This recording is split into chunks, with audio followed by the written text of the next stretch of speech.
Hi, and welcome to the World Networking Podcast. Today, we have Eric Williams joining us for the show. Eric brings experience of youth development and helping coach and mentor, and as a direct life coach in the financial world, working to help people individually with their financial issues and helping them think about the future of where they want their family to aspire to be. I'm very appreciative to have Eric on, and I think today went well. We had a good discussion around community and where that lies with how we take in and what we pull, where we drive to be. So I'm excited to see what you think, and let us know below. Don't be afraid to comment and reach out. We love hearing feedback, and honestly, it only helps improve the show. Thank you very much, and until next time, enjoy the episode. Hi, and welcome to the World Networking Podcast. Today we have Eric joining us for the show. Eric, would you like to introduce yourself? Hey, Cameron. Yes, my name is Eric Williams, and I'm here as a guest. Support my man Cameron and trying to get this story out there, man. Trying to impact lives the best way we can.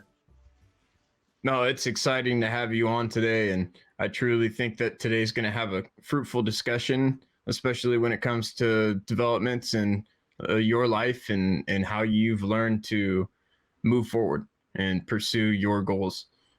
You have a big scope and scale, and a lot of people that work with you day to day. So I know that balancing a team effort and making sure that you have the fundamental steps to make that happen is important through those pursuits. Yeah. So hearing about that's going to be a blast, and I think everyone's going to enjoy this one.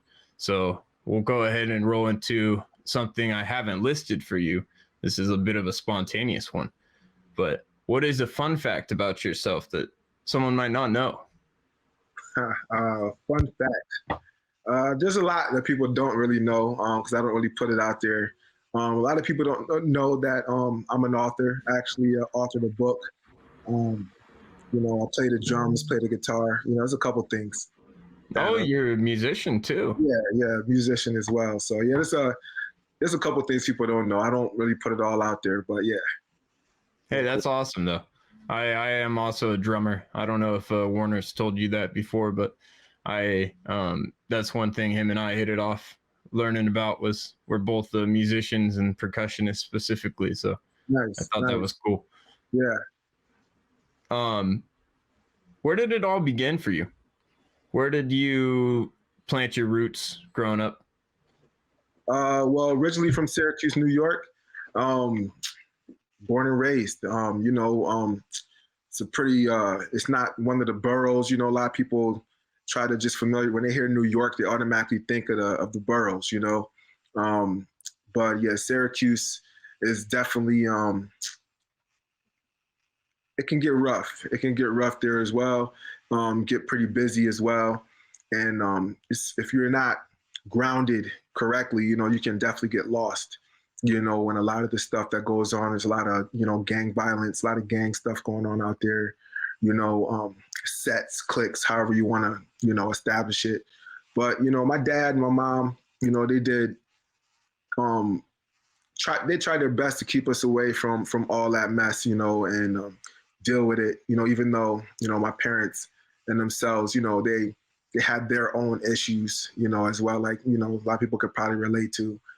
Yeah. So that's where it's all began, man. And that's where it started. And just, from there, just got to drive. My dad was a workaholic, so that was instilled in me. He was a perfectionist, so that kind of instilled in me, so my work ethic is, above reproach, and, just know that no one's going to give you anything, no one's going to hand anything to you. You got to work for everything, which is also what drives me so much today, really excites me to try to do what I can to help whomever, because it's hard out there for people, especially when you don't have the resources at your disposal, So, yeah. Yeah, having a strong network is definitely fundamental for balancing out some of these crucial social norms that we go through. I mean, just having good work connections is vital these days, with how much income is on the rise for standard of living. So having that framed is important, and knowing when you need to reevaluate yourself when you're not getting the results that you necessarily want to seek. And then, like, Steve Jobs kind of alluded to something like this before. Like, if you look at the mirror and you can't be happy with what you see, you have to make a change after so many days of doing that. Like, or else you're just asking to find unbalance in your life. Right, for sure. Yeah, if you want change, you definitely gotta make change. There's things you gotta change in your life. And as we all know, change is one of the most uncomfortable things for people, because people get caught up in the routine, people get caught up in the norm, and comfortability.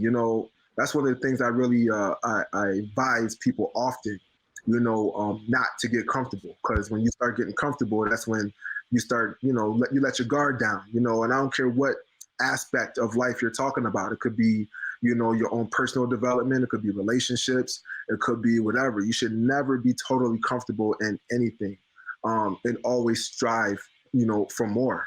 Always strive for more. You should never settle. Whatever plateau, you've reached, whatever heights you've reached, you've gotten there at the age you've gotten there. That means you got more to go. You got way more to go. So one of the things I even tell my kids, every day before they go to school, before they leave the house, before I leave the house, is always be better than you were yesterday. I don't care what that looks like.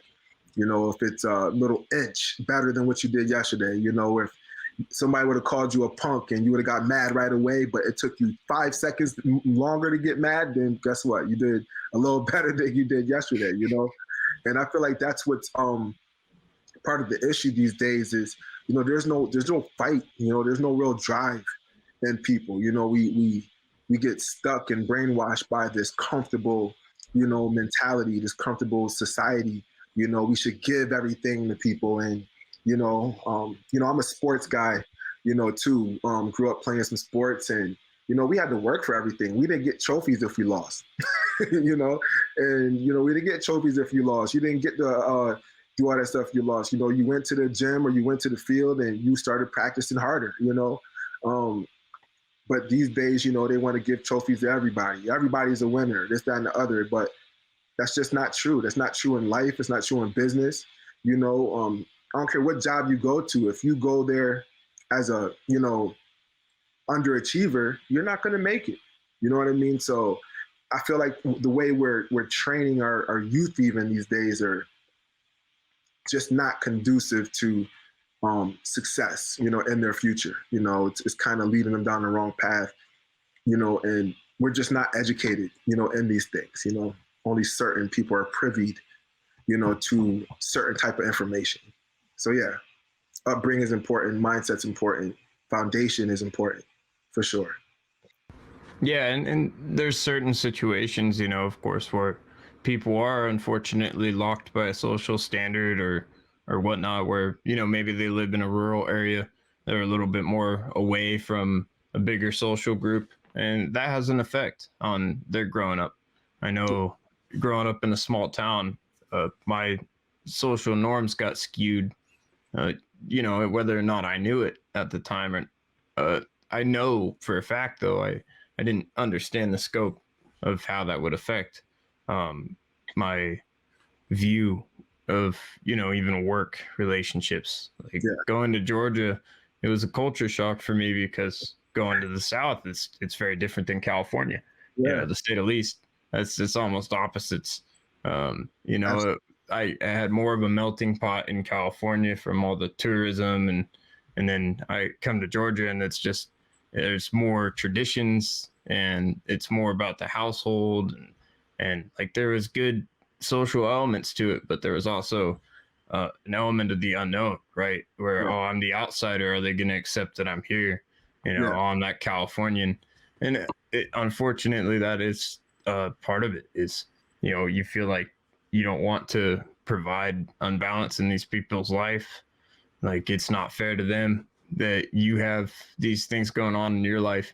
But I had to break free of that and understand that we're all humans here. We're all trying to come together, and keep each other company. And that was, how I was able to form some really good relationships out of Georgia. Yeah.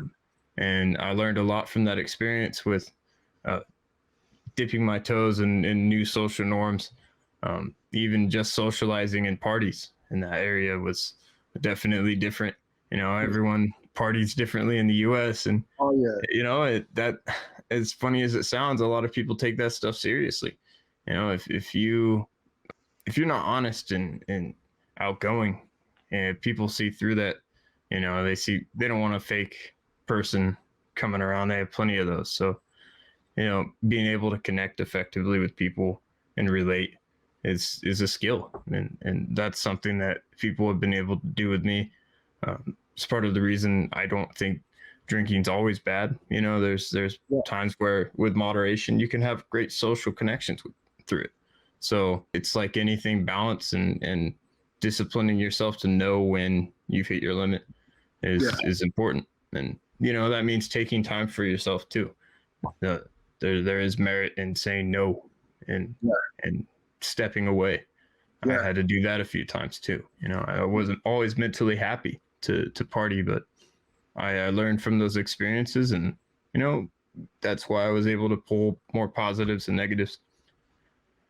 Oh yeah, for sure. Like I was the same guy. Like I never drank, never tasted alcohol a day in my life. That's another fun fact, I guess. Most people don't know about me unless they know me, But my mom was an alcoholic, so I made a decision at a young age, not to ever drink, So when growing up, I went to parties and stuff like that. I was always a designated driver, and I was a guy that people will probably think I was drunk sometimes because I like to have fun. You know what I mean? I'm an energetic person and I like to get out, have fun, and I'm a sociable person. I guess I'm kind of weird, man, because like I'm a homebody. I can be home all day, just watch movies and do nothing, chill with the family even, or even be by myself, but I can also be out, in public and do things like that. What I would prefer to do is I would probably prefer to be home. I'm a homebody, first and foremost, sometimes people are shady, and I just don't like that you always got to watch your back and you can't trust, those around you. I can't stand crowds. New York, there's crowds all over the place, so there's certain things I just don't do and pursue. But when you're talking about saying no, there's a lot of times I had to say no, to different pressures and things of that nature. And I've always felt that was a way that I was being prepared for my future. You got to be able to say no to a lot of things. You got to be able to deal with rejection. You got to be able to deal with adversity. And one of the things I think I was created for was to bring change. I am a Christian. I believe in God. Jesus is my Lord and Savior and all that. And I believe in that. And I know everybody doesn't, but I do. And I do believe that I was created for a purpose. I feel we all were created to serve. In one way or another. Regardless of whatever your background or profession is, you were supposed to use your gifts and talents to serve others. How you go about doing that and what light, will depend on you, but I feel like the things that we were gifted to do, the things that we're talented to do, our gifts and talents aren't mainly for us, but for other people, if that makes sense, so I try to use what I know was given to me, what God gave me, to serve others, and that's what I'm passionate about. I'm really passionate about it. So, yeah. No, that's all positive to hear. I definitely see the purpose drivenness that you carry through having something like that connected to you. Like, it helps bring you balance, and you can definitely see that you come across as a very well put individual. You seem content, and that says a lot about the kind of life you're trying to seek. You're trying to prove through your actions. And I feel like you do that well because you're able to enjoy what you do. And a lot of people aren't.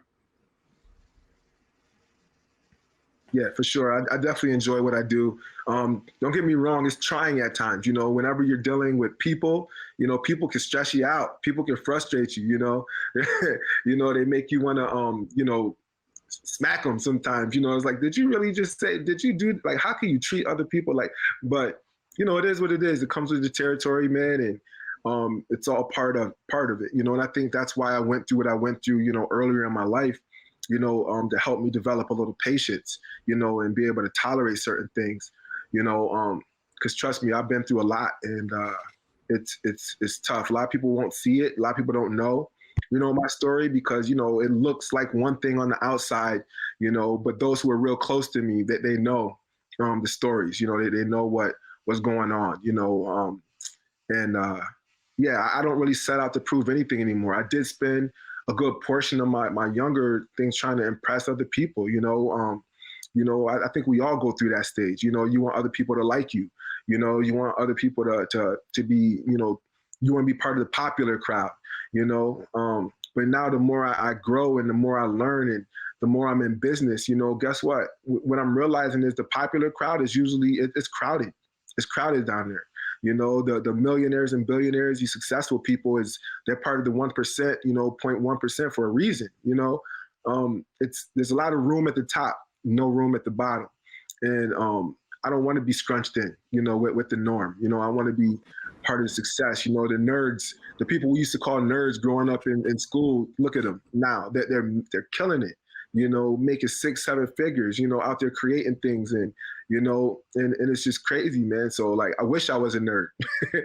Well, and you put it a really good way, actually. I mean, it just because the 1%, 1-2% is up there,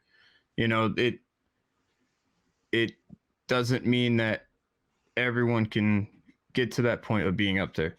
Oh, yeah. And as much as it sounds demented to say that, the way I mean it is that really what you want? I truly feel like I've met plenty of people that know, like their answer would be a no, because that being part of that social game, takes work and it takes time and it takes risk. In most cases, almost every business owner I've encountered has had at least a risk at some point in their career where they had to make a choice that they could have lost on investment. They could have made a life-changing event occur from their choice. 100%. Yeah, it's all risk. You know what I mean? When you step out the house, it's a risk. You know what I mean? You just never know what's going to happen. But definitely in business, it's definitely a risk. You got to take chances. You got to take a risk. But what I'm learning in business and what I'm learning from mentors, who are very successful in business is, yes, you got to take risks, but it makes no sense to take a risk where you're guaranteed to lose. If you can minimize your risk, for example, if you can run a business where you can, be, you can endure a lot of the gains but no losses, why would somebody choose different? You know what I mean? If it was legit, of course. I'm not talking about anything, crazy or illegal or anything crazy like that, but a legit business, a legit investment even, where people can benefit from gains, and not endure losses. Why would anyone not want to do that? So when it comes to business and I get mentored and I listen, on Instagram, I really, my Instagram is flooded with, motivational talks and millionaires and billionaires giving their tidbits on how they did this and how they did that. And, one thing I'm learning is, like you said, man, there's some people that don't want a millionaire. You don't want to be a millionaire. People that don't want to be a billionaire. I'm in finances. I have a financial firm that I have, and I talk to people regularly who they just want the bare minimum. You know what I mean? They want to make sure that their kids are taken care of course, their family is set. But when you start talking to them, sometimes you talk to people about generational wealth and for some reason they're just not interested. It doesn't really make sense to me, because my whole mindset is, again, to serve. If I can stop, families from suffering, living that check to check life, struggling, if somebody loses a job, not having to worry about, finances or stressing about, where I'm gonna get my next meal from or how I'm gonna pay my rent. To me, that's what it's about. And it's not always when people think of generational wealth, they automatically think of money. They automatically, when you hear wealth and riches, people automatically think of money. When I think of wealth, I think of health. I think of health. I think of, finances also, but that depends on the person. Some people are cool with, just having an extra $1,000 in the bank. They're good. Some people want 20,000 in the bank. Some people not satisfied ever, no matter how much money they have, so I feel like, and let me tell you quick about what I'm getting at is this. I feel like we mess up and I know you don't have kids yet, you know what I mean? But we mess up as parents often, all right? Often. And I'm talking about myself included. And as you know, I've worked with kids for a very, very long time, kids and adults, but the majority of my career in has been working with juveniles, at-risk kids, troubled youth, and the reason why I gravitated towards that field is because those are the people the kids that people give up on. People literally give up on them. Their own parents give up on them. Sometimes their own parents are the reasons why they're caught up in the mess that they're caught up in. It's really sad, some of the stories that you hear and you deal with. Some of these kids and some of these adolescents, these young adults tell me their stories, man. And some of these adults tell me their stories, and it really breaks your heart, when you hear this stuff. So I was driven to do what I can to help those who other people gave up on. And that's tough. So through my, almost 20-year experience, working with in the field, what I've learned? I've learned this, man. When it comes to parenting, we mess up as parents, a lot, and it's not on purpose. It's not malicious. It's not because we all love our kids. We all want the best for our family, but what I've noticed is sometimes, for example, let me give you a scenario, right? Cameron, let's say you're a parent, right? You're doing this podcast. Let's say you put hundreds of thousands of dollars, tens of thousands of dollars, even whatever, into this podcast, right? And let's say for whatever reason it doesn't work out for you, right? You put so much money into it, it doesn't work out, right? Years go by, you have you're raising a family now, right? And your child is like, I want to do the podcast thing. You know what I mean? What would be your first reaction? I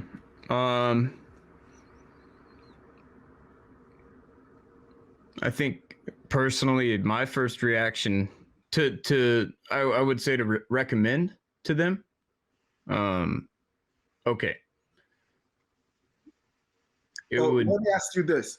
Would you be for or against them doing a podcast because of, if they were just doing it just randomly, whatever, but if they were going to pour tons of money into it, what would be your advice to them? Would you I would hesitate. Okay. I'd absolutely hesitate. Yes. And that's what I'm saying. So here's what I've learned. We do this often to our kids because of our downfalls or our failures, even to use the word, because of our failures, we put it on our kids, but in reality, they're different than us. I'm 47 years old. The things that I did growing up, I remember driving down the highway and getting stranded, and I had to walk miles to get to the next spot. Now you got cell phones, you got all this stuff, you know what I mean? You got things where you don't get lost, OnStar, all these things that are going on. I remember not having that, my kids will never know what that's like. So my point to that is there's technology and there's things these days that just makes it easier for our kids to be more successful. So what I'm saying is, what I try to even advise people, because I'm a certified life coach as well. And when I meet with some of my clients, and I tell them these things, I say, look, instead of instilling your failures and your negative thoughts on your kids or even people that are looking up to you because of your own failures, instead what you should ask is, well, what makes you want to, in your case, what makes you want to do a podcast, son or daughter? Why do you want to do a podcast? Make sure they're passionate about it first. You know what I mean? And then you sit down with them and you say, you know what? I did the same thing as they probably already know, and here's where I succeeded, but here's where I think I failed. If you can give them a blueprint to things, and now they can go off and run their own podcast, or their own, catering business, or their own, cleaning business, or their own financial firm, and they have notes on successes and failures that they can avoid and dodge and weave from.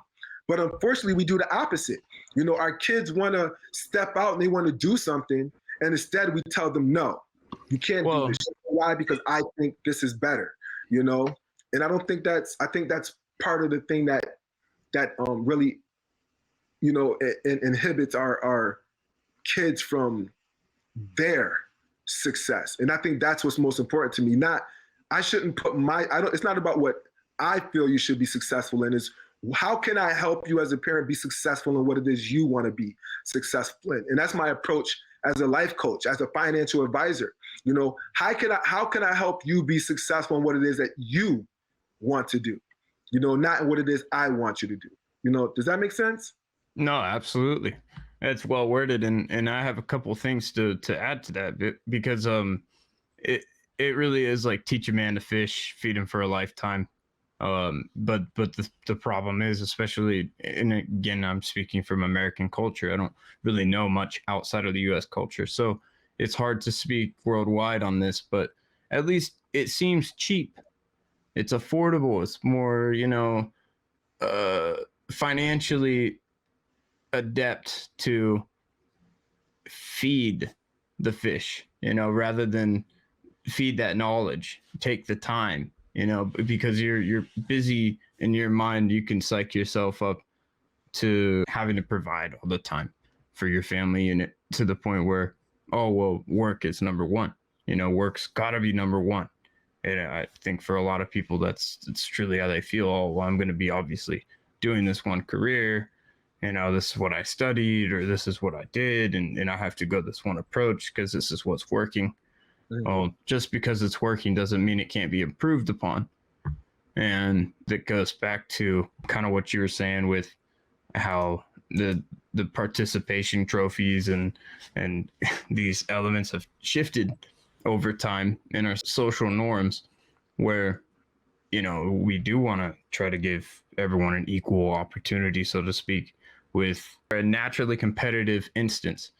And it just doesn't make sense in a consumeristic, capitalistic society that we're preparing people in the mindset of this isn't competitive, because it's very much competitive. Oh, and if you sit down and roll over, people will walk over you. That is just the truth. There's for the record, I do believe in giving everybody an equal opportunity. What I don't believe in is handing it to people. Like, people need to work for what it is that they want for. My dad made me work for my first car. He didn't give me anything. But guess what? That was my baby. I washed that thing every other day. I made sure nobody ate in it. You know what I'm saying? Because now I'm putting my own money into this. This thing is going to be straight, So, yeah. So I just want to make that point. No, it's a good clarification, because I don't mean, I didn't mean it in that context, where I more so mean you do have to give them mutual respect. If you expect true equal opportunity from a social situation, you can't engage properly without putting in the work to engage. For sure. It's like writing for a grant, submitting paperwork, or a scholarship. In a lot of cases, those are competitive. They don't Yeah. just hand those out. You know, Right. you're working against a pool of people. You have to earn your right to. You know, and maybe you got this far, but and again, it goes down to everyone's individual life. There's different opportunities we all have. You know, we Yeah. will not have the same opportunities. That is something most of us born into this world don't have immediate control coming in. You know, a lot of us aren't born king of Roman lands or Alexander's kingdom. You know that there there's a slim margin of cases where maybe you would have a say over something from a very young age, but youth is all about kind of defying the odds. You know, you Yeah. have to push and make sure you survive. And Yeah. but these days it's a lot more about the mental fortitude, because of the constant stimulation. It's not to say in the past that you couldn't um, struggle with that, of course, but the amount of information is unreal that we're constantly processing through with technical innovations involved, and Yeah. keeping up with the narrative that your friends or your social circles might be keeping up with. It's a lot of pressure to some people, and without balance, that can quickly take over. I mean, the one fact I wanted to bring up was there's um I just watched a video on this yesterday, actually, where there's 56% of the population in the US that doesn't want kids. Um, and if you look back at a few years ago, because this is a more recent statistic, um, I remember when I was just getting out of high school, I talked to someone, so it was like 2019, where 60% of the youth, I believe it was in the United States. It could have been just California, but it was one of the two. It was 60% come from broken homes. And when you look at those large numbers of statistics, you see that when you're talking about generational wealth, why people aren't interested, they feel like they were abandoned in their generation. You know, they feel like they didn't get that same, the people before them have that same thought to think about their futures, their livelihoods.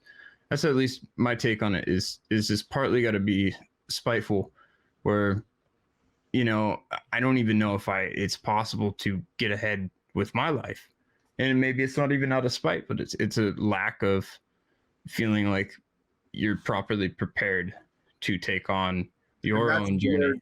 that's the word right there. I was gonna, tell you, preparation. It's all about preparation.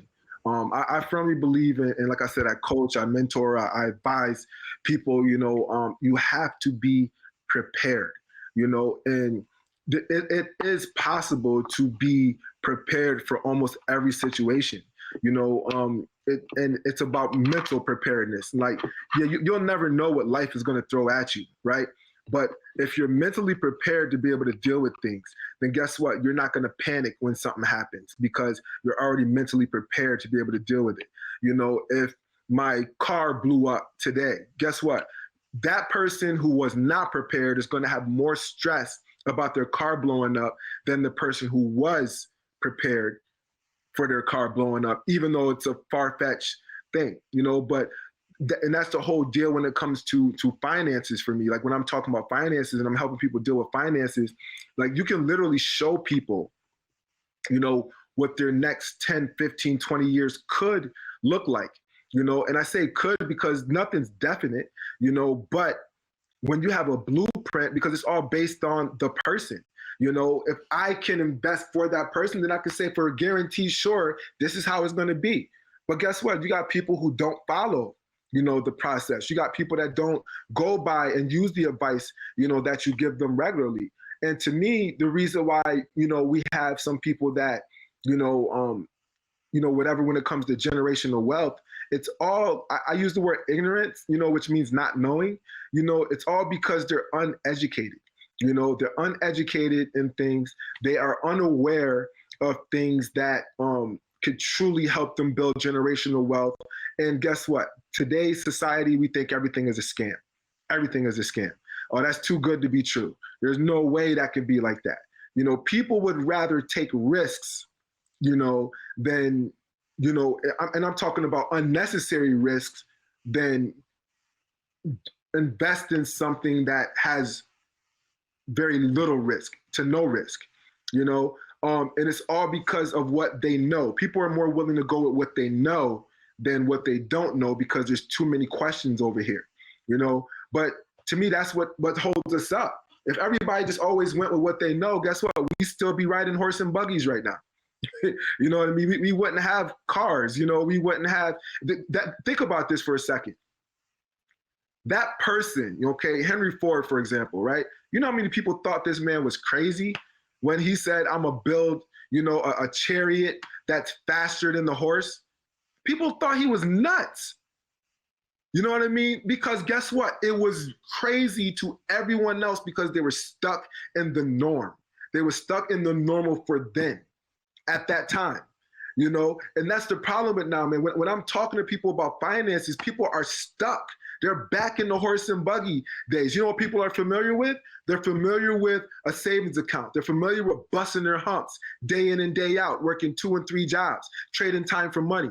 That's what they're used to. That's what they're brainwashed in doing, and then they get trained, okay, out of this, $2,000 that you made, I'll put, 100, 200 of it away in my savings account where I get no interest on it. I can never get rich doing it, because it was actually made, the system was made this way. The system is made for there to be more workers than, business owners and employees and rich people, because that's how the rich get richer and the poor stay poor. And that's the mission I'm on. The reason why I'm kind of transitioning from even, focusing 100% working with kids and adults, and moving into finances is because here's how my mentality was. When I was working with kids, my mentality was, I'm helping someone who was given up on, and this is our future, right? This is our future. Literally, when me and you get old, and I'll get there before you, okay? When we get to that age, we are going to be relying on that generation to take care of us. That's how my mind was. And I'm like, man, I need to do everything I can to help them. And they're human beings. Okay, people look at them like warehouse stock, what I mean? Just sit them here for a while until, this happens. And no, we can't do that. But the reason why now my mindset is shifting into finances, okay, is because when I was working with individuals, I have helped thousands of kids. I've helped thousands of families over my time, literally, okay? Thousands. But it was one family at a time. And guess what? It's only for that particular, set of family, If I can help people in finances, if I can truly help them build a financial house, not only do I help that family, I help the families after them, the families that they create. I reach a bigger spectrum, a bigger scale of it. I truly affect the future by helping people change their financial independence, giving them more freedom, more options. We talk about America and being free, truth be told, as you mentioned a little bit about, consumerism and capitalism, you're not truly free until you have the finances to be free, because think about it, if you don't go to work, Cameron, what's next for you? Especially if you rent in your own apartment, you have your own home, you got a car note to pay. You know what I mean? You got all these things yourself. Yeah, all sorts of social imbalance. It's crazy. So that's what I help people do. That's my passion. It's truly to serve, and I truly want to serve people in that light. And it frustrates me when, when people don't give you that opportunity, to educate them, because everything I do is free. I educate people for free. The only time people have to pay anything is if they choose to, invest in themselves. That's it. But that's all the way at the end. They got to make that decision. That's not up to me. But people are so afraid of just getting the information these days.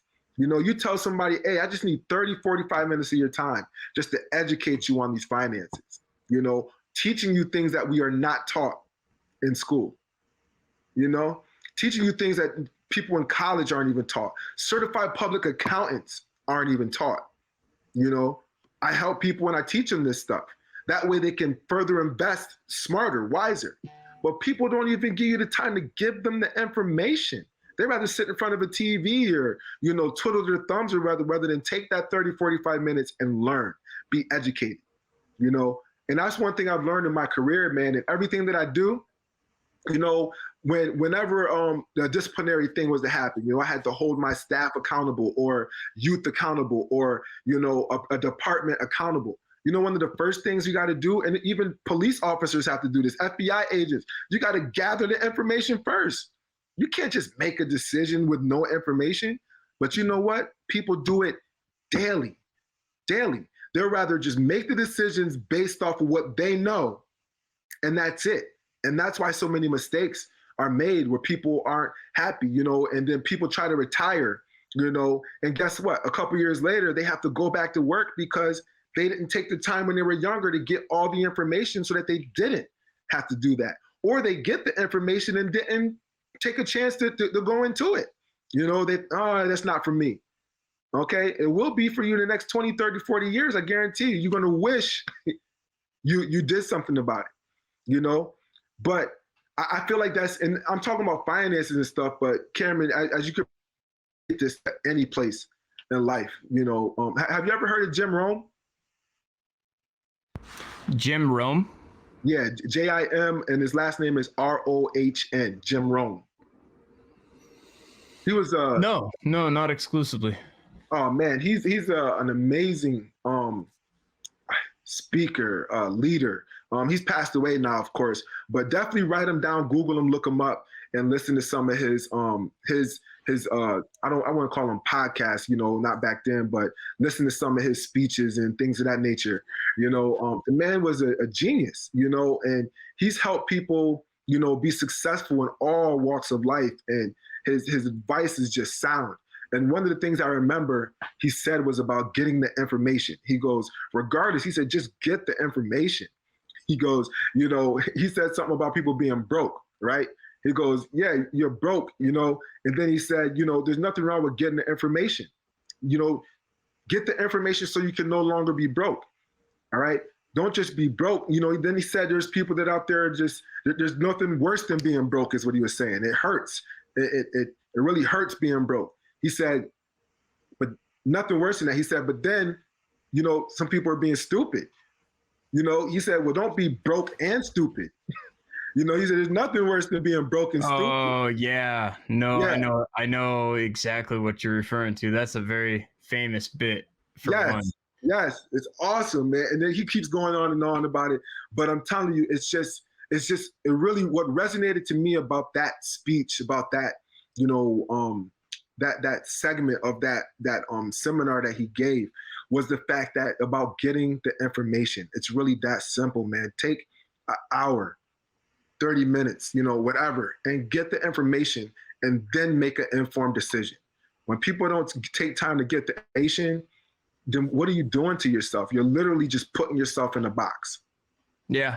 So. Yeah. One person that I unfortunately was having technical difficulties getting on the show. He wanted to present a few ideas, and one of the ideas that I wanted to talk to him about was something that he helped teach my dad in business early on, which was writing emails. A difficult task for a lot of people. Yeah. He told him, leave it overnight. As much as it sucks, you leave it overnight and come back, and I guarantee you'll change some things. Right. And that was one of the things that he was very thankful to have insight on. As simple as it was, he stopped. He would think about that. Oh, am I really going to send this out? Am I really proud of wording it this way? Yeah. And there was a lot of times where he would scrap the whole thing, come back to it the next day. And if you don't look to see if there is even another door open, you may not see the opportunities before you. Yeah. So, and then some people, it's just hard for them to walk through that door because you know what? It's uncomfortable. The fear of the unknown, man. The fear of the unknown stops so many people from doing it. I ask people all the time, what's the biggest killer? One of the biggest killer of dreams is doubt. And self-doubt's even worse. I would say doubt is definitely one of the things that kills most dreams. If you don't believe in it yourself, how are you ever going to found something from the ground up? There has to be some level of belief and drive that powers your investment. Yeah. I mean, that can be in multiple frames, even as a mentor. The roles are different when it comes to business and teamwork. Yeah. It's such as like a perfect example. You got a community. You have obviously the community members that form the community, but on top of the community members, you have, and I say on top figuratively, not symbolically, but kind of at the same time, the Chamber of Commerce. Most places have a chamber, and that is a committee of people that come together and have a combined purpose for that chamber. But Yeah. they become the chamber. They become that living entity that drives what the chamber is all about. That's Yep. why chambers can vary so much. And I always implore people, make sure you're happy with your chamber, because at the end of the day, the chamber in Texas is going to be a lot different than a chamber in Ohio. Yeah. So it all comes down to the intrinsic community values, the family units, how education works in those areas, who's taking the mantle of being on the committees. Right. It's someone in your shoes. I'm sure you're used to bureaucracy with different teams and committees in the past. And from my experience, I know that they can prove a little inefficient at times. Too many cooks in the kitchen, so to speak. Yeah. So it takes a lot of work and a lot of cohesion to understand where you can better find your niche in a situation like that, with other people that may take notice and find inspiration from your drive in finding a collective purpose for the team. It's not all about ourselves. If we're trying to instill education, right, and share experience, that can be used as a tool in those kinds of projects to bring out new solutions not seen by some people previously unvested in those skills. Yeah, a true leader is going to bring the best out in the people around them. It's not all about them. A true leader is going to bring the best out in the people around them. They're going to build people up. They're going to have an influence, over the people that are around them, that inspires them, motivates them, gives them the discipline to be a better version of themselves. I'm a huge proponent of leadership. I feel like that's the answer. Leadership is where it's at, and not everybody is a true leader. Just because you got a title don't make you a true leader. I've seen some CEOs who are horrible leaders, and I've seen some maintenance guys who are amazing leaders, amazing, entry-level people, amazing leaders, so it doesn't really always go with the chain of command all the time, but leadership is huge. Matter of fact, there's a quote, it takes a leader with vision, to help people achieve their dreams, and I truly believe that. If you don't have vision, then you don't know where you're going.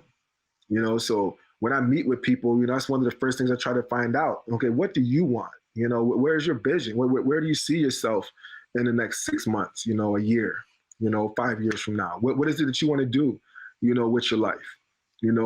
Are you governed by people around you, or do you make your own decisions?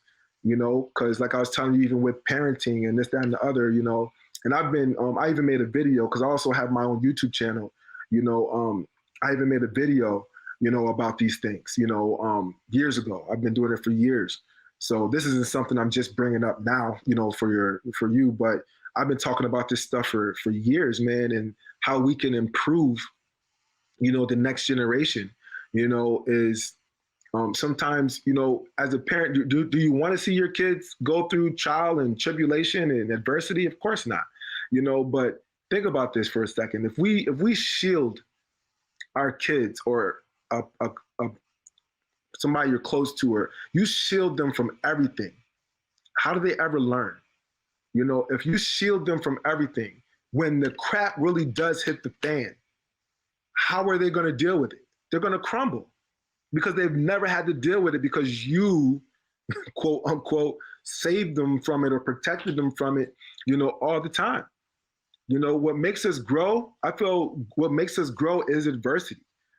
That's how we grow. If everything was perfect, we'd never grow. We'd never learn. We'd never do anything different. Why would we have to? We're winning. It's when people are losing. You learn more in your losses than you do in your wins. So it's when people start losing, that's when people learn. You don't know how many clients that I've talked to, right? And initially they, not at this time, Eric, I really appreciate your time. Not at this time. I've learned so much though, and I definitely see everything, and then a couple weeks, a month later, something happens in their life, and then they're calling me back. I got a friend I was telling you, he's a millionaire, he makes all kinds of good money, and in his mind, investments, he would be okay if he didn't invest, because how much money he made a year and this, that, and the other, and the plans he has, he was about to have a kid, all this stuff. I said, okay. So I even said to him, I said, but what if, how do you protect the money that you have? What if you get sued? What if you get sick? What if you can't, what if a situation happens where you can't earn that money? It doesn't matter how much money you have or how much money you're earning. How do you keep that money? What are you doing to maintain? What are you doing to make your money make money so you don't have to trade time, for money for the rest of your life? What are you doing in those situations? Well, a couple months later, I see him. Oh, Eric, man, I should have listened to you, blah, blah, blah, and now he wants to, I'm working with him now to try to help him out, but a lot of things is too late for him to get, because one of those things was, he found out he has some type of a family disease, like a genetic, disease or whatever. So, with certain investments, it's hard, because they do a background checks and so on and so forth, but anyways, it's just getting the information and then doing something. They say knowledge is power, and I think that's only half of it. Knowledge is power, but I think it's true power when you do something with the knowledge you gain. It makes no sense to gain all this knowledge and you do nothing with it. Yeah.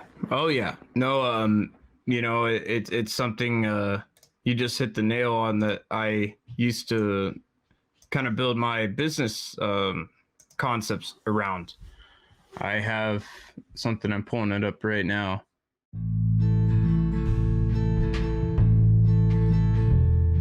With the active life of the outdoors coming up, people are looking to be out and about more. Sasquatch Farms CBD brings organically grown products in the Sierra Nevadas, from the soil to the people. Farmer John has worked on green projects on the farm since 2013. He looks forward to providing you with the highest quality soaps, salves, CBD tinctures, pre-rolls, along with some other fresh products. It takes a community in farming to survive, so any efforts made to support our farmers in the world helps to support our society as a whole. So remember, if you can't catch him out on the farmer's market, catch him online at SasquatchFarmsCBD.com. That's SasquatchFarmsCBD.com. Thank you. Now back to the show.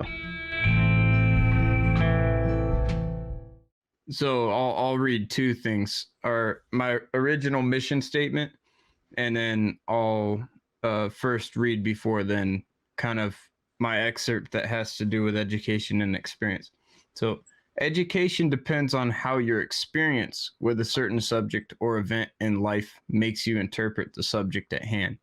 Experience can only be appreciated by the amount discovered, learned, and retained within education.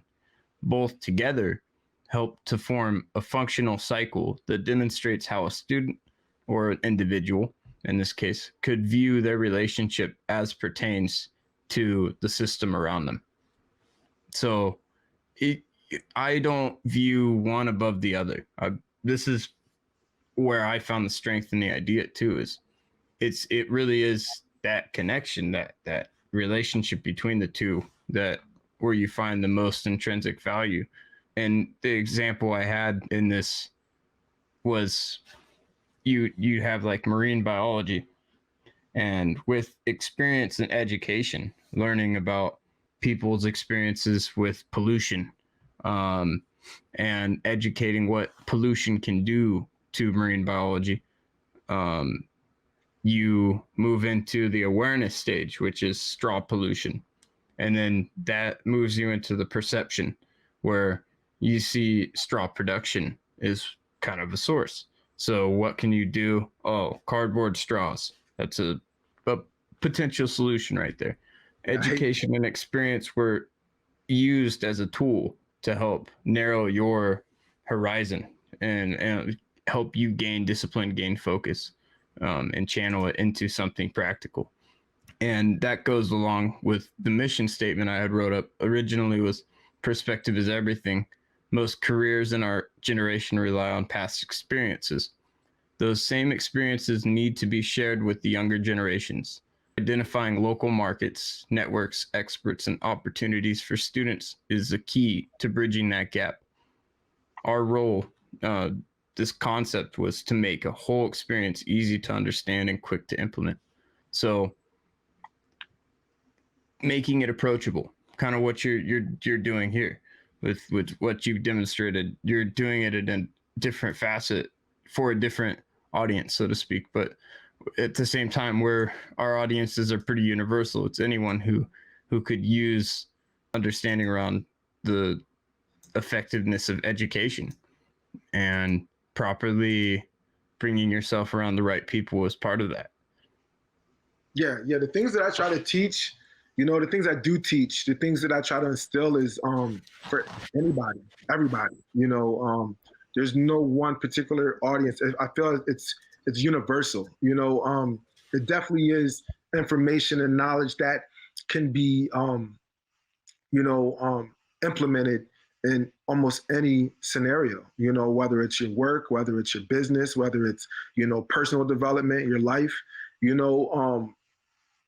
I try to keep it as simple as possible, but the mentality behind it, can be used across the board. There's not really anything that I even said here today that, couldn't be used in building a business, self-development, raising a child, what I mean?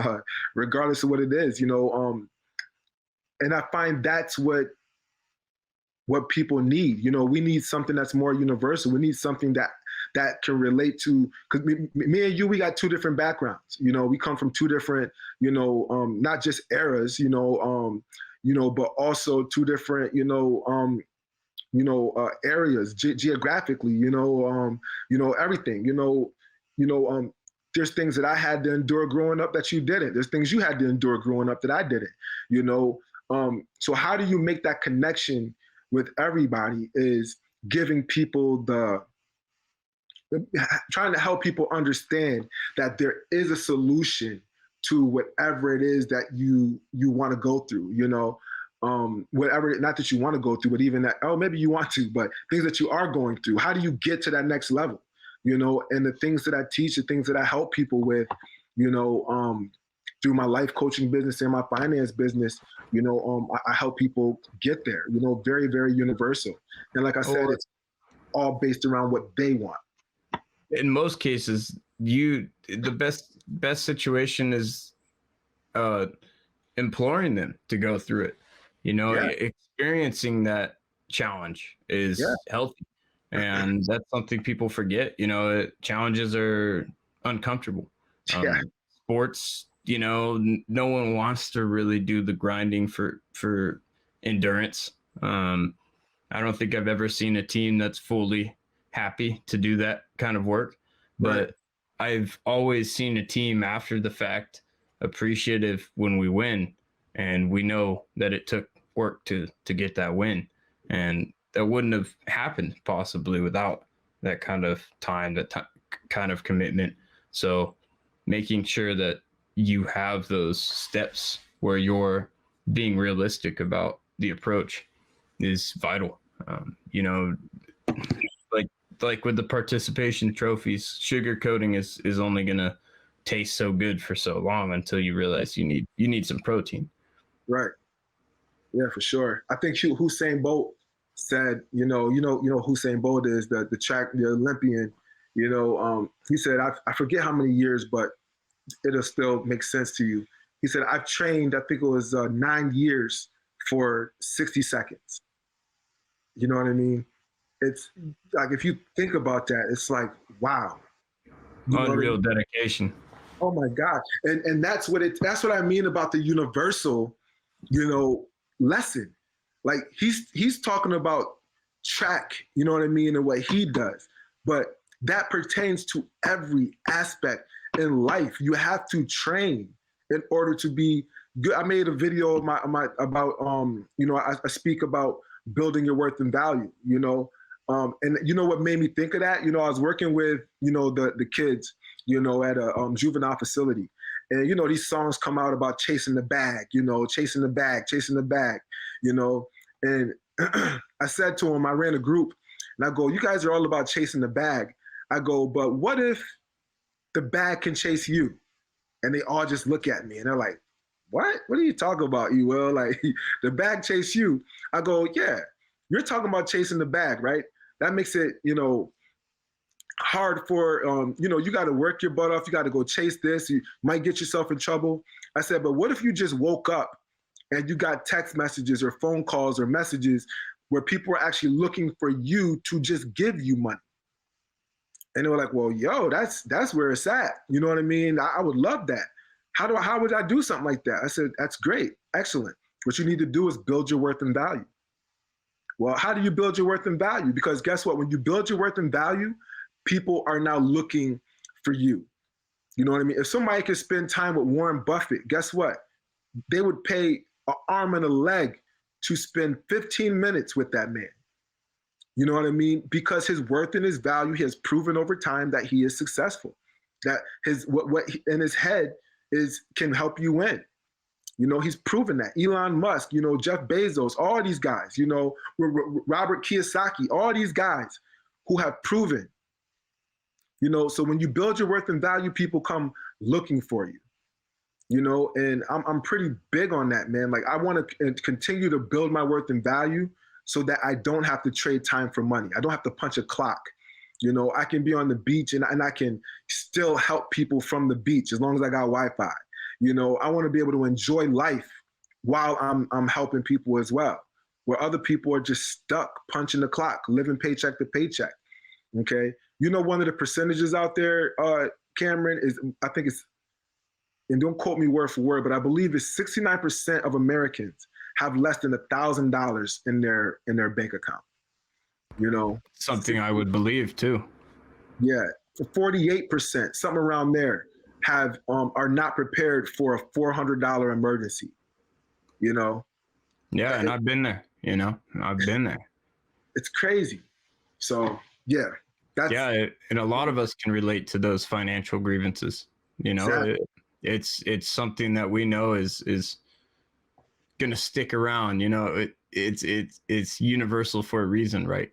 Our system is fueled by mistakes, quite frankly. Financial mistakes are common, and there's a lot of incentive for certain companies and certain systems to thrive on people's inability to balance, like subscription systems. There's a lot of times I like anyone else. I need this tool. I need to do this free trial. You don't look at the small print, and 2 weeks later, why do I have a $40? That's my gas. Like, right. I've had to make embarrassing refund statements and manage my mismanagements. But that's the thing, is each mismanagement, each leap that I took, I'm able to gather and learn that, this is something I need to watch out for. And I may not get it right every time, but being able to pick yourself back up and understand there's a solution to most of these problems. Which is why we need to consistently continue to get more information. That's what it is, man. The information is out there. We just got to get it. We got to get it. And we can't think that everybody is out there trying to get us. You know what I mean? There's nothing to say when I get this information that I have to give you my money. That's your decision. You know what I mean? So get the info. That's why I'm big on that. People have to get the information. Otherwise, we are insane. We keep doing the same things over and over again, expecting a different outcome. You know? Yeah. No, that's part of the value in trusting a good team too, making sure that they know what they're getting into. If you ever plan on doing projects together, that's I mean, I was going through it when I was trying to do that excerpt I read earlier from my business presentation was part of that project, and Nice. I was working, with talking to people about how do we do this, and I always mostly got the same reply, like, you need to do it yourself. You need to be able to do this and to drive this yourself before you can drive a team. And as frustrating as it was, there was a lot of truth to that, because I wasn't mentally sound to have a consistent effort. And I think that's what they really saw was, I'm not ready to have that stability. I'm not ready to settle. Right now, I'm in my nomadic phase where I'm engaging and I'm trying to adhere myself to different social networks, but I don't necessarily know what I need from those social networks. And that's kind of where I drive my focus now to podcasting instead as the educational means, because it's more personal, it's more engaging on multiple levels, whereas like I may be limited, in fact, by my business venture. If it becomes more of a distraction, more of a stress warranted project, no one wants to live in stress. It's not healthy.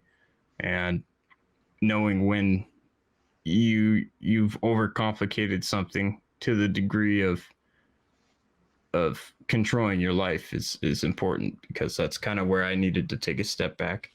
I realized my idea was there were just too many kinks in the chain, and it would have taken truly more time than it was worth to engage that at the level it needed to be engaged with one person on that team.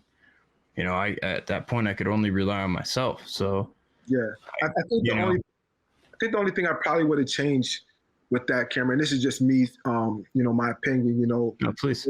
if I was that person you came to for that advice, instead of telling you got to learn that on your own, which is true. I think there's some truth to that. But then the question is, where I would have took it a step further is, well, let me put it this way. In order for you to run and lead a team, okay, you have to first be led. Okay. So the first thing I would have said was, okay, why don't you join this team that possibly is led by me? If you're asking me for advice, clearly you look up to me as a mentor or somebody you trust what I'm saying, what I'm doing. So come on, join my team, and learn firsthand. Learn by being a part of this. And then when you break off and do your own thing, it'll happen even that much faster. Because the problem I see with just sending people out there to do it on their own is it definitely is, it's like trial by fire. You know what I mean? You're going to get it if you're determined. But guess what? Most people aren't that determined. Most people aren't that disciplined. They do end up quitting because there's a ton of failure, that comes with that. And a lot of people don't go through, failure after failure, with the same energy, the same enthusiasm, but so to help narrow that down, if I truly want to see you win, what I'm going to say as your mentor, as a leader is, hey, join my team, 2, 3 months, 6 months, however long you want. Let's focus on these areas that can help you learn on your own to run your own team, to lead your own team. And then I tell you what, you start leading your own team, still working with my team, and that way you're kind of getting both ends. And anytime you got questions, even after that, then you break off and do your own thing, and I'm still here as a mentor. You got my number. You know what I mean? But just sending somebody out there on their own, to me, there's too many variables. You know what I mean? The negative ones. There's a lot of loss, there's a lot of failures, and there's a lot of people that end up quitting on themselves, because of it. And you'll have some people say, well, if they quit, that means they really didn't want it. Well, that's not always true. Yeah. It's not always true. Yeah, it's not always true. And one example I have that's a prime example of that is I think I printed close to 800 surveys, some crazy amount. I got like maybe 11 filled out, throughout the whole town. And I put this in like 6 different places. And by the end of it, I got a few responses. And, I still have those responses. They're interesting, but was it worth spending hours of my time? Over analyzing it. Like, this idea, of course, people are going to be interested. This is universal. And I was a little blindsided by the reality of, people who want, you put this in a coffee shop, people that want to go to a coffee shop have one thing on their mind most times. I need my morning fix. I need to get my caffeine. They're not looking down. They're not looking around them necessarily. They're on a mission. And I was on my own mission, but it was not coffee, and it's part of understanding the whole balance of business. Marketing's a part of that. My marketing wasn't right. That's what that tells me now. In that moment, I was like, oh, my idea is stupid. I don't understand, but I didn't understand how to interpret my next move. Right. And if I would have had more drive to do that, maybe things would have formulated a bit more realistically. But without that guidance, I definitely felt pressed to make hasty decisions because I needed to prove myself. I needed to prove my concept. And even to myself, there's definitely days where I put in plenty of time thinking about it and hitched up on the bumps that I just couldn't flatten, and I had to put it down at a point. I really had to say, no, I can't continue this way because there's obviously something I'm missing on the leadership end. And that's kind of what I concluded with at that point. So I totally see what you're saying. And part of that, I tried to become active on the Chamber of Commerce in my hometown, and they rejected me for my age, strictly so. And that was a hamper, when I'm trying to start this whole business movement, and I'm showing like my active participation for my community, my passion for it. That was a big blow to me. And especially knowing that half that group knew who I was, half that group knew that I definitely had background to engage on that front, but I couldn't engage without some level of participation from them. And they shut their doors. They had already concluded that I wasn't capable of understanding, possibly understanding their side of work. So it taught me to reevaluate, step back. I had one person, the president at that time of the chamber, that had my back and was the whole reason I even showed up to begin with. So, and to this day, he's been on the show. He's been a great inspiration. We've kept contact, and there's a reason why he keeps contact with me, because he knows that I put my heart into these projects and I really intend to learn from my mistakes. I don't mean to repeat them. And when you have other people involved on teams, you don't want to drag people down.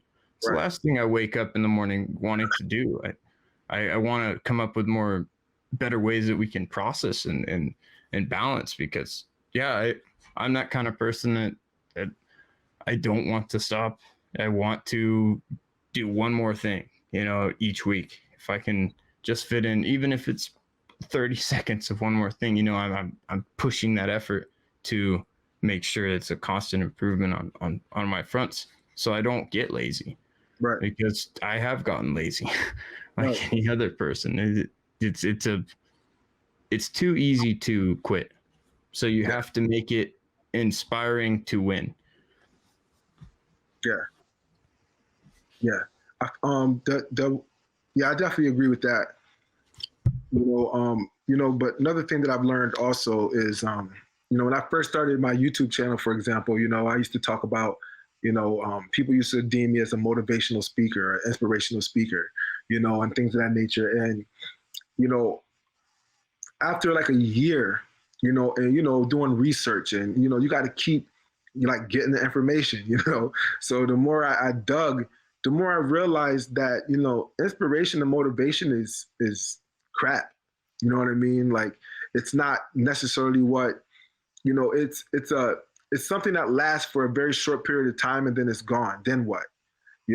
So I believe motivation and inspiration is it's like a starter almost, but it gets that blood flowing, it gets you going, and okay, let's go, I can do it, and that's what gets you going. But then what?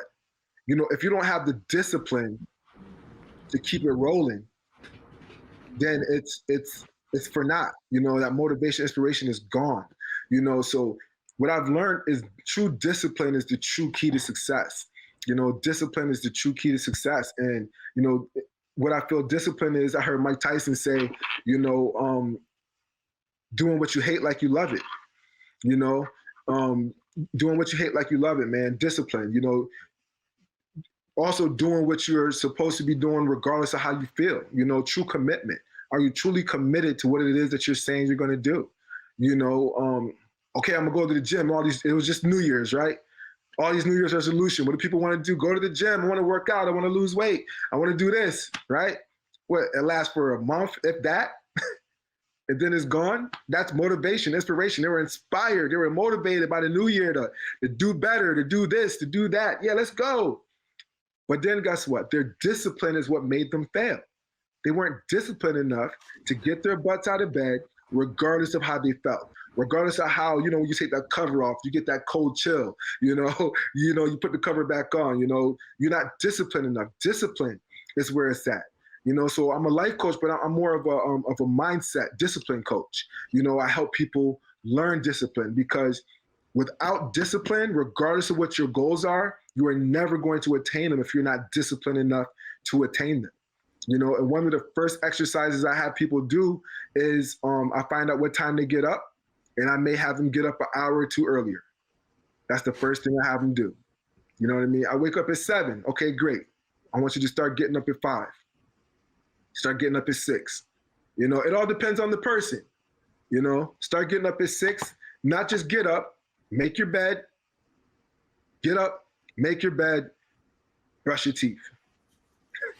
Yeah. Yeah.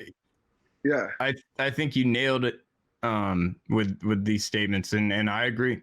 I'm glad you caught me on that, because I do think the word I would use personally is inspiration is a good catalyst for initiating your first steps, like you said. But where is that fuel? What's that fuel coming from? And for me, when I thought about that, stability was one of those. Consistency, that was something I've lacked in the past few years, because I didn't feel driven. I didn't feel like I was I could see my path, and now I can see, because I knew that path was never going to be straight. It never is. But being able to pick your feet up and not drag over every bump that you're going along, and slowing yourself down, becoming your worst enemy because your form is out of place. Building your form up to be stronger and doing it the right way pays off. The longer you slack, the longer you're driving yourself under conditions that aren't preparing yourself for success. Yeah. But don't avoid those bumps. You know, those bumps are critical. Remember, we learn more from our losses than we do our wins. You know, those bumps are going to teach you something. You know, You're right. And it's really important to but just stay the course, man. Like I heard a speaker say once, I forget his name, but he said, you know what he does with his kids every day? When his kids get home from school, you know, he gets home, they get ready to eat dinner. And the first question he asked them is, what did you fail at today? And I was like, dang, that's crazy. You know, he asked, what did you fail at today? Because like we were talking about earlier when we were talking about finances and things like that, you know, and I correlated to, and this just goes to prove my point where it's all universal. You know, you got to take risks in order to be successful. You got to take risks, okay? But you do want to narrow those risks down to necessary risks, to risk that makes the most sense, right? So he would ask his kids, what did you fail at today?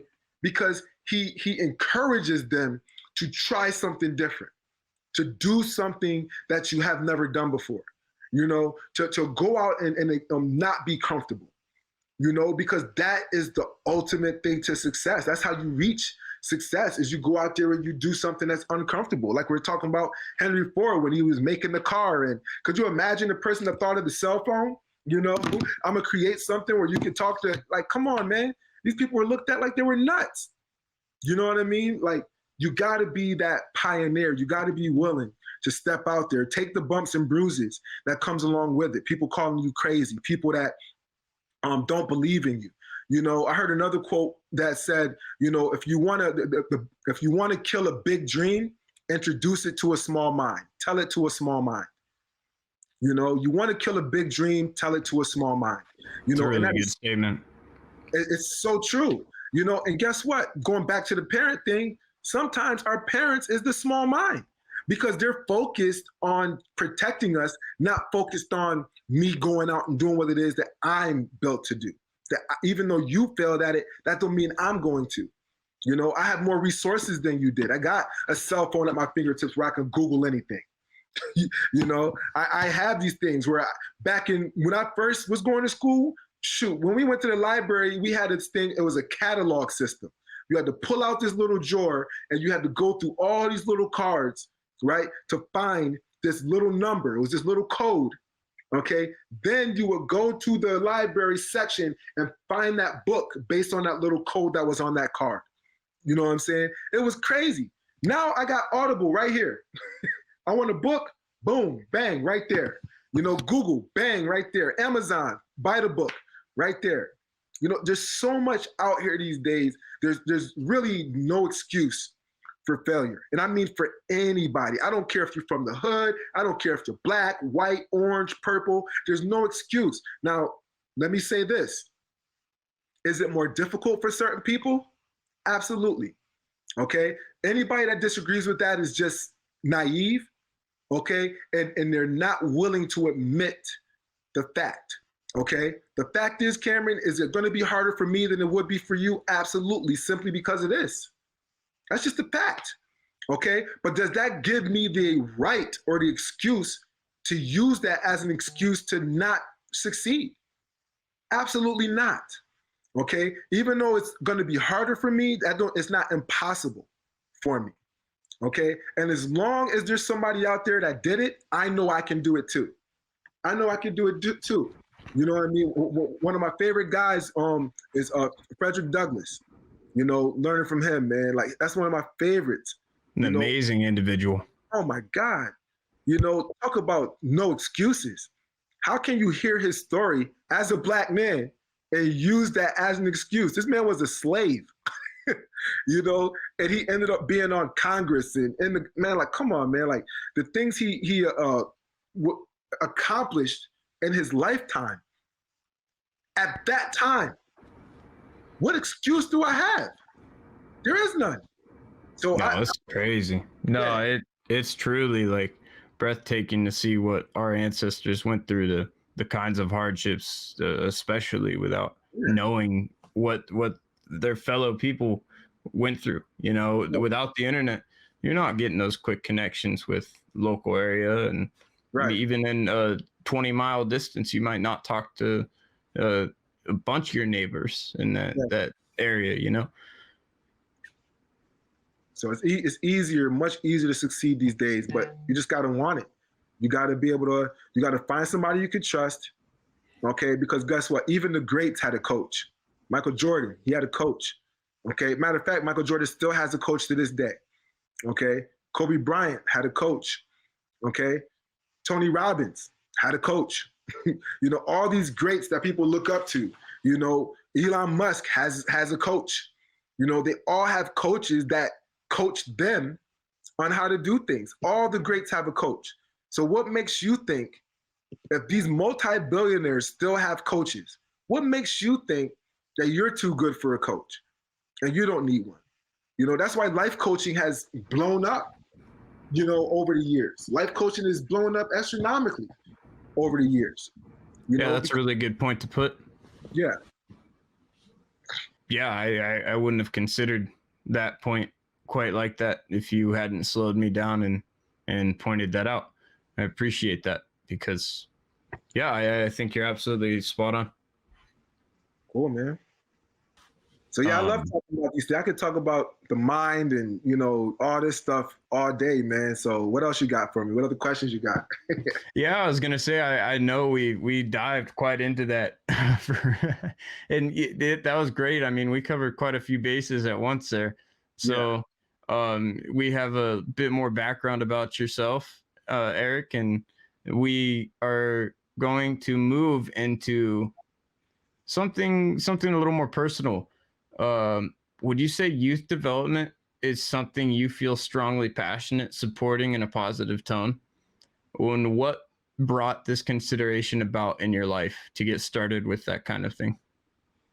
Yeah, I kind of touched on that earlier, also, but yeah, I definitely passionate about, you know, youth development because, like I said, they're our future. You know what I mean? And they're human beings, and regardless of the mistakes that they made, you know, no one should give up on them.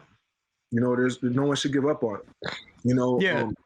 And I guess that's my preference in asking is what kept you from doing like something more traditional in regard like teaching in a classroom?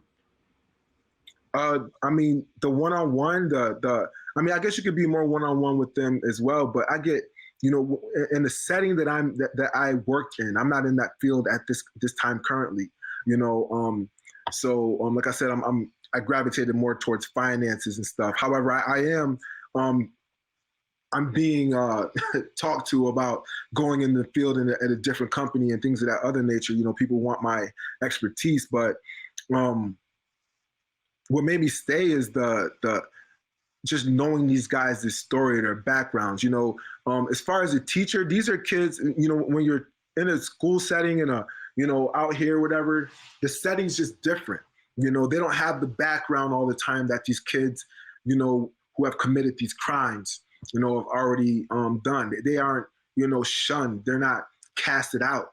You know, these kids that I worked with, you know, they were casted out, you know, a lot. They were given up on a lot, you know, a lot of the times by their own people. You know, I ran a girls program where, you know, part of my girls program was girls who have been trafficked. You know, so I had to go through trainings and things of that other to run that program and just learned so much, man. And your heart breaks. You know, you find out that it's not just girls that get trafficked; guys get trafficked as well. Probably just as much, if not more, than girls. You know, it's huge. You know, but that's not the stuff that gets exploited and put out there. You know, that information isn't out there like that. So, like, I have a huge passion for it. You know, because I want to see people win. I want to see people win. I truly, honestly, Cameron, I can honestly say this with everything in me, man. Like, regardless of what it is that I do, you know, even finances, I don't do it for, you know, the dollar. You know, like we got a saying where we put the mission over the commission. You know, we truly believe in that. You know, we have clients that we have turned away, you know, simply because they weren't they weren't responsible. You know, and what I mean by turned away is we didn't sign them up for anything. We worked with them first. You know, I'm gonna work with you for the next 3 to 6 months, get you on, you know, a better spending, you know, habit before you invest in this, because I don't want you investing in this and then you messing that up. Also, you know, our job as financial advisors to help you win, you know. So I truly just have a passion, juveniles, adults, to see people win. And like I said earlier, man, when it comes to finances, this, what I see is a way now where I can help more people. I can have a bigger impact on people. You know, like I said, helping that kid or that adult. I'm helping the individual, yes, but me in finances, I'm helping families.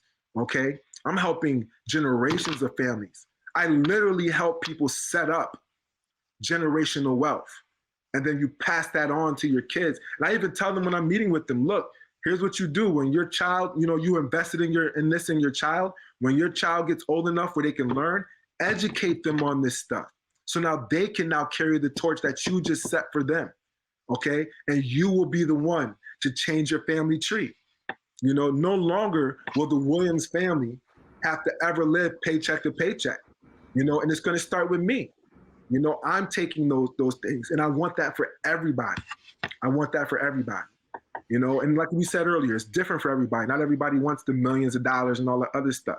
But regardless, there's something out there for everybody. When it comes to finance, I don't care. I talked to someone who said they wanted to be a nomad, right? They didn't care about the government systems. They didn't care about this. They didn't care about that. So I was like, okay, so I get you don't care about having, you know, hundreds of thousands of dollars, millions of dollars, okay? But would you agree that you're still going to need money to do what it is you still want to do? You know, you're talking about just living off the farm and this, that, and the other. Guess you're still going to have to go buy the seed.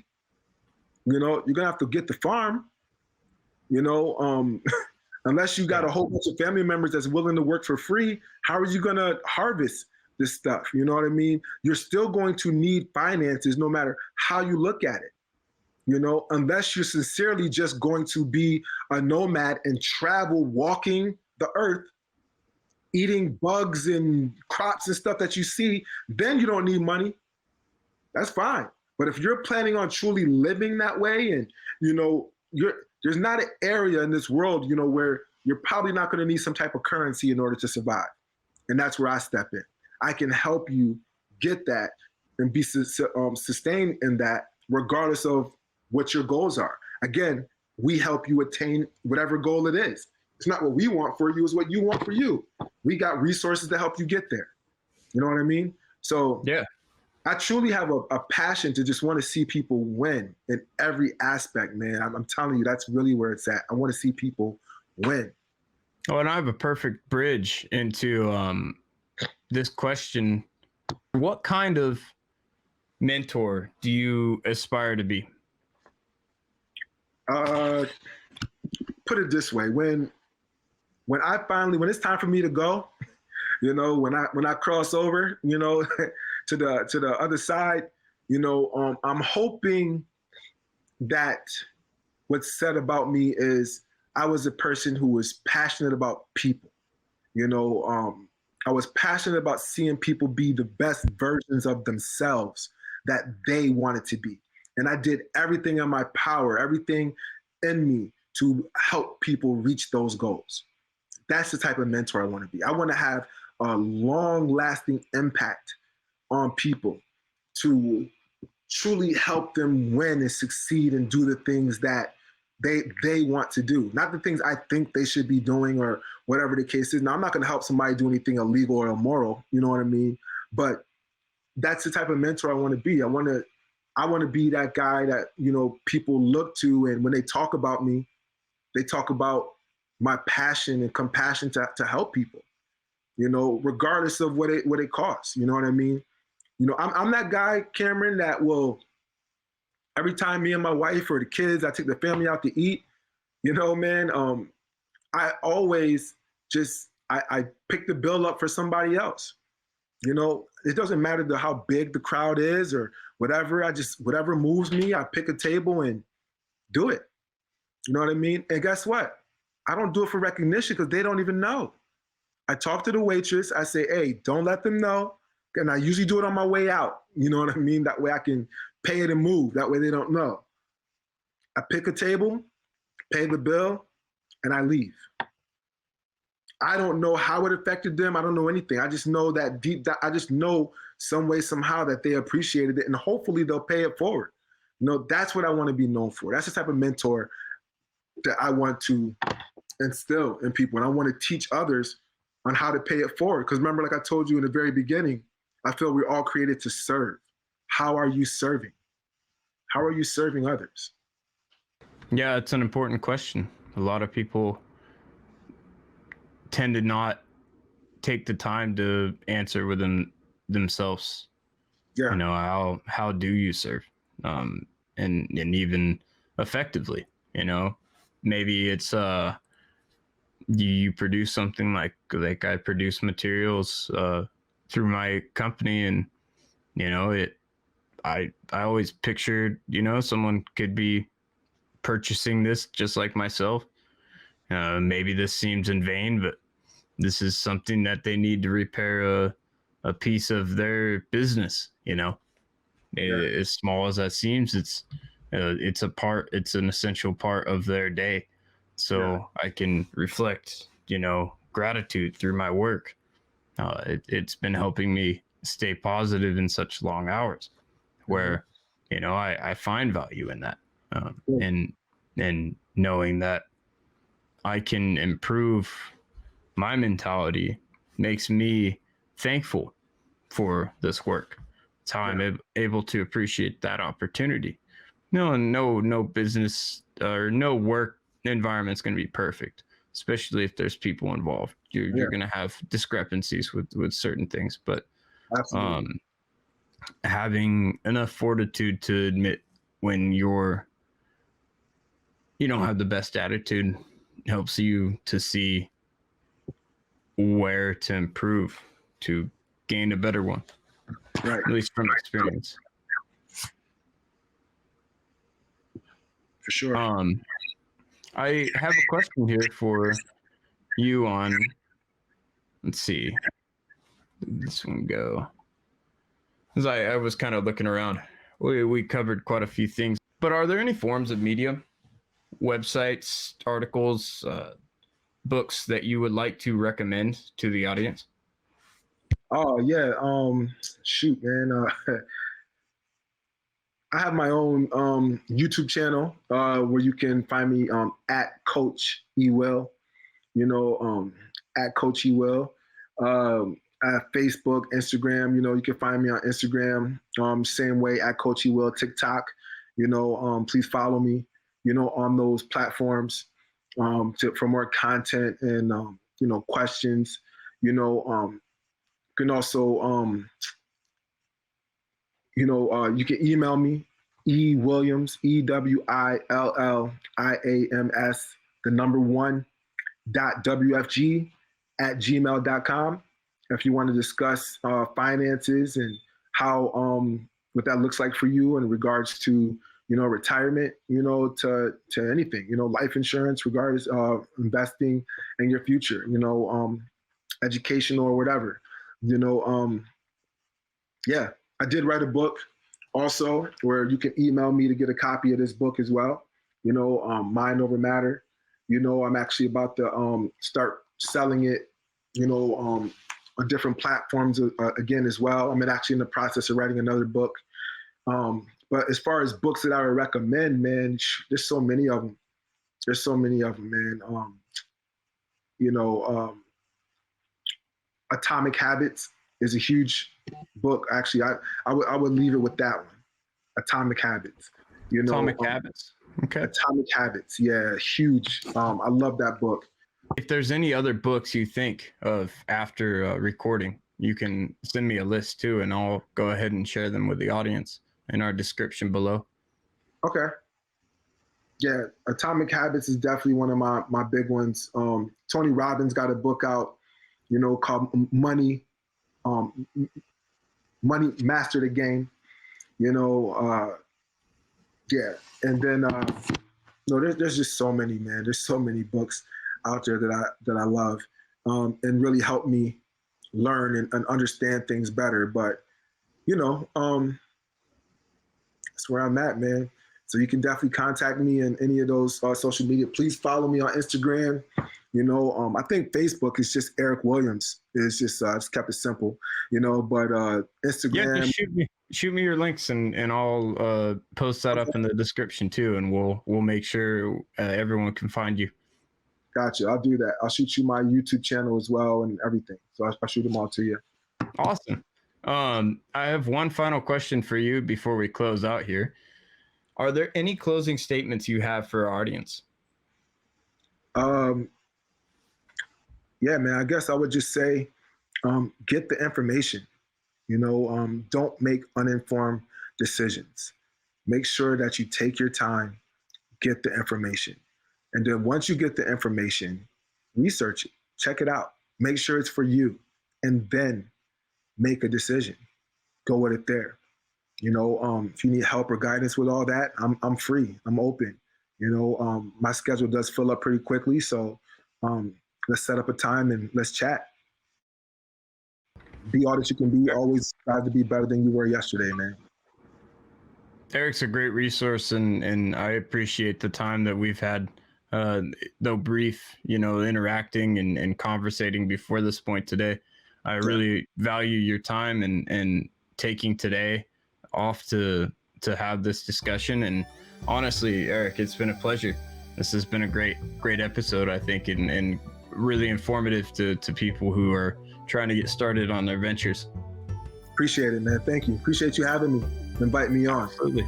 Yeah, absolutely. I hope maybe in the future we can have you join us on Intellectual Adventure Podcast and maybe get Warner in here as well and have a combined discussion. I think that'd be fun. Yeah, sounds good. I'm open. I'm game.